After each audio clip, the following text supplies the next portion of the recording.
조윤경입니다.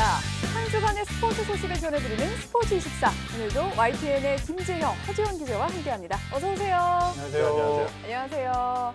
자, 벌써 5월인데요. 이맘때면 본격적인 순위 싸움이 펼쳐지지 않습니까? 이 가정의 달 5월인데 가정에 좀 충실하시 못하시는 건 아닌가요, 두 분? 제가 아는 허지원 기자는 워낙 가정적인 그 남편이자 아빠여서 걱정은 안 하셔도 될 것 같은데 어떠십니까? 네, 맞는 말씀입니다. 아니, 왜 이렇게 소극적이세요? 별로 그렇게 생각 안 하시는 거 아니에요? 그 5월이 스포츠 이벤트가 좀 많이 몰리는 상황이에요. 그리고 네. 남들은 이제 가정의 달이라고 하지만 5월 5일이나 어린이날이나 이럴 때 스포츠 이벤트들은 더 많이 열리기 때문에 네. 스포츠 기자들은 더 좀 가장 그쵸. 바쁠 때죠. 네, 네. 그래서 좀 많이 집을 비울 때가 있는데 그럴 때는 좀 미안한 마음이 들기도 합니다. 네. 김지영 기자는 어떠세요? 살짝 비껴나가셨는데.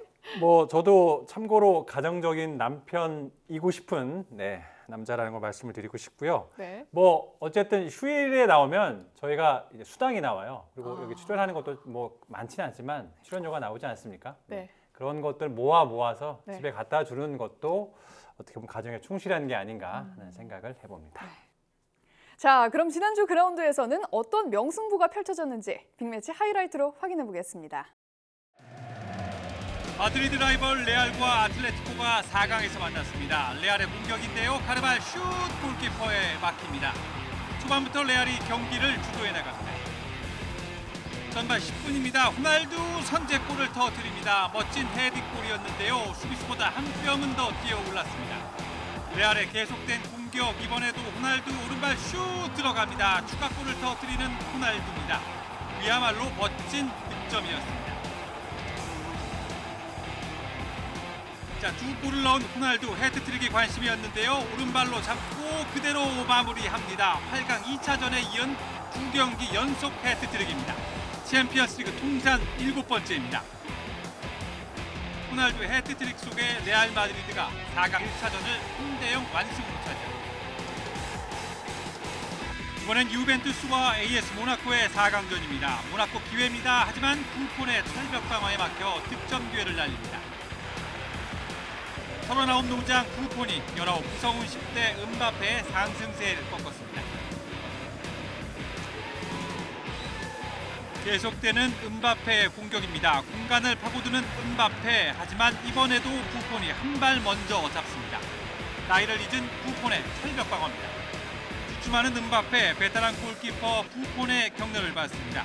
승부를 초월해 베테랑의 품격이 느껴진 아름다운 장면이었습니다. 공격에선 베테랑 이과인이 빛났습니다. 알베스 힐킥으로 내주고 이과인이 오른발로 마무리합니다. 멋진 선제골이었습니다. 후반 유벤투스의 공격인데요. 대각선 크로스, 이번에도 이과인입니다. 또 한 번 작품 같은 골이 나왔습니다. 유벤투스가 2대0 완승으로 결승에 나갔습니다.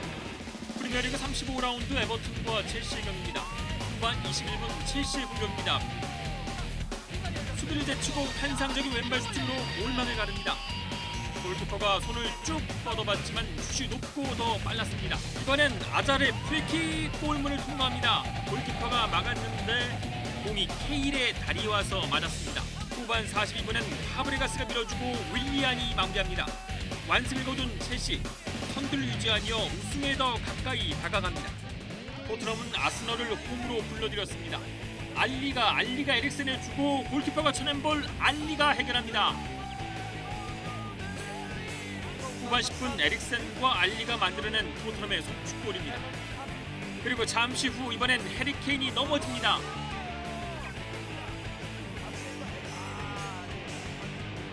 케인이 직접 페널티킥을 성공합니다. 토트넘의 2대0 완승. 정규리그 9연승, 홈 18경기 무패 행진을 이어가며 우승의 희망을 놓지 않았습니다. 기성용의 선발 출전한 스완지 시티는 맨유와 무승부를 거뒀습니다. 이브라이모비치와 포그바가 빠진 부상병동 맨유. 루니가 페널티킥을 성공하며 먼저 승기를 잡습니다. 그러나 후반 34분 시그루드손의 프리킥! 그대로 골문 구석에 빨려듭니다. 승부를 원점으로 돌리는 스완지 시티. 리그 25경기 무패 행진을 이어간 맨유. 그러나 다 잡은 승리를 놓치며 3위 탈환에는 실패했습니다.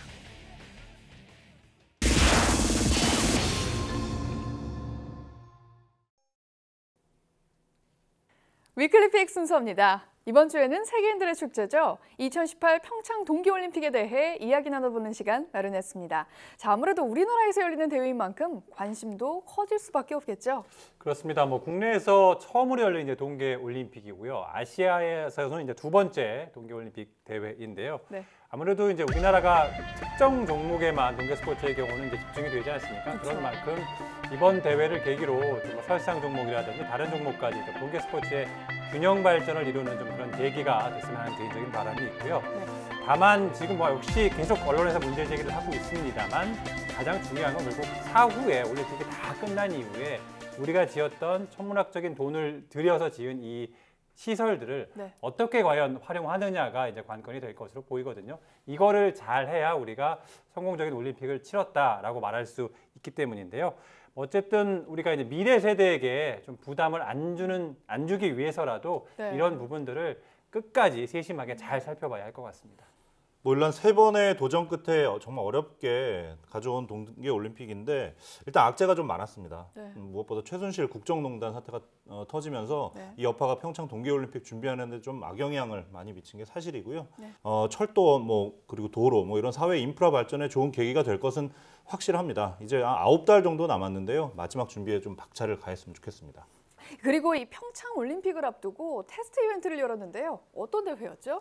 뭐 말 그대로 테스트 이벤트, 모의고사라고 할 수 있습니다. 보통 이제 하계올림픽이든 동계올림픽이든 본 대회 한 1년을 앞두고 이제 그 해당 경기장에서 실제 대회를 열면서 어떤 점이 부족한지 또 어떤 점은 잘 돼 있는지 이렇게 평가하는 모의고사라고 생각하시면 되는데요. 뭐 지난 1월부터 해서 쭉 줄기차게 이제 테스트 이벤트가 열렸거든요.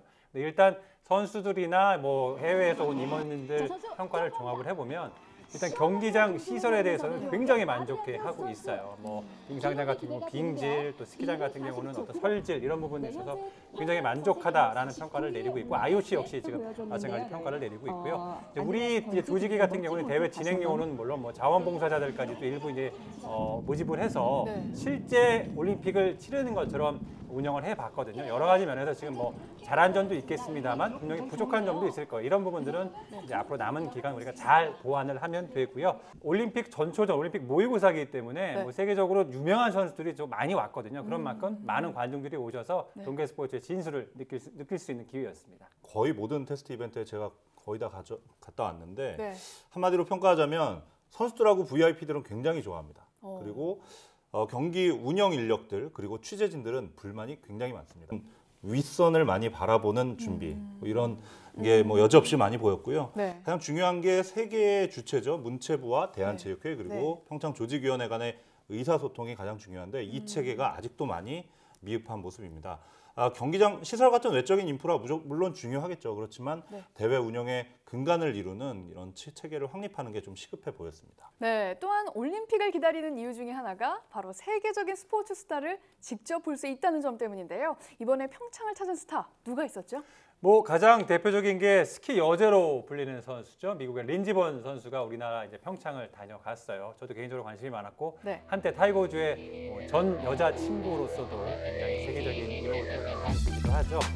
이 선수가 참 특이해요. 뭐 스키도 물론 잘 타긴 합니다만 지난 대회가 굉장히 아쉬움이 많이 남는 대회였는데 소치 대회에서 이제 부상을 당하면서 소치 대회에서 끝나지 못했어요. 그 전 대회에서는 이제 금메달을 따긴 했습니다만 네. 사실상 이번 대회가 나이를 봤을 때는 린지본 선수의 마지막 올림픽이 되지 않을까 이제 예상이 되고 있는데 그런 만큼 굉장히 열정을 보이고 있고 또 어떤 성적을 낼지 좀 기대가 되는 선수이기도 하고요.